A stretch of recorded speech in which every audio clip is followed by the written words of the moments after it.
I'm Debbie Godfrey. Welcome to the Positive Parenting Pep Talks podcast. So today I'm continuing the discussion about helping kids with change or transitions. And the next thing that I want to talk about that's something to keep in mind or a factor to take into account, no matter what the transition is to keep the boundaries really clear and follow through. Sometimes we'll feel sorry for a child who's having to handle a big change, and we lighten up and let them get away with more. This not only will make it harder when you go to reinstate the old boundaries, but like if bedtime is normally 8:30, letting them stay up late because their grandpa died or their best friend moved away doesn't do either them or you any service. If you do happen to change the boundaries, tell them very clearly that this is an exception and that the old rules apply the next day. So whatever the transition, keeping clear boundaries and following through is going to be really important. And that sort of goes back to creating routine, but it's in its own category because it's so important. Another thing that we don't often think about is to allow children the appropriate expression of their feelings, no matter what the transition is. Remember that children need to be able to express all of their feelings, both positive and negative.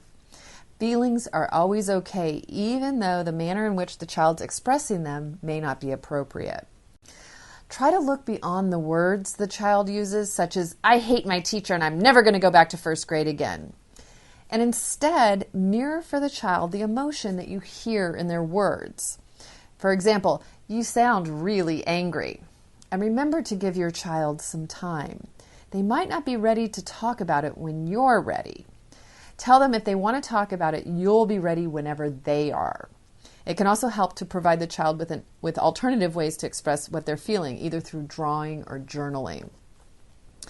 Another thing to keep into account is to brainstorm with the child. Talk about how he's feeling about the situation, and then spend a few minutes brainstorming about what he can do to help himself feel better, or to feel less fearful, or to feel more excited, or whatever emotions are relevant to this transition, this change. If the child's having a real problem and is looking for a solution, coach him on how he can solve the problem instead of solving it for him. Role play how he could ask somebody to come and play at his house after school, or whatever it is that he needs. Role play with him that situation. Another thing that you should keep into account is that you can find help and support. There's children's books on just about every situation a child will ever encounter. So take your child to visit the new school before she starts, when it's empty and it's not so scary, and again when it's filled with children. Arrange for other children to come and play. Check into local classes and support groups, such as for helping children deal with divorce or grief. Seek out counseling if your child is having a hard or a protracted time handling the situation. Keep your sense of humor and your creativity. Always remember the 4 most important words for a parent. This too shall pass. Have a great day and happy parenting. Thank you so much for joining me here at the Positive Parenting Pep Talks podcast. I assume you're here because you're getting something out of these daily pep talks. And wouldn't it be great if more parents could hear more about these ideas for their children? And you can help me in a great way by liking the episodes, by sharing them on your social media, and especially by providing a review on your platform of choice. So if you could do me a huge favor and do that, it would really help get this out to many, many, many more parents.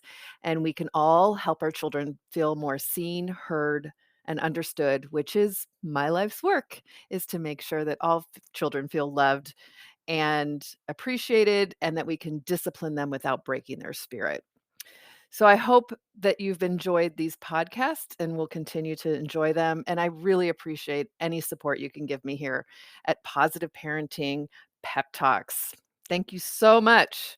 Have a great day and happy parenting.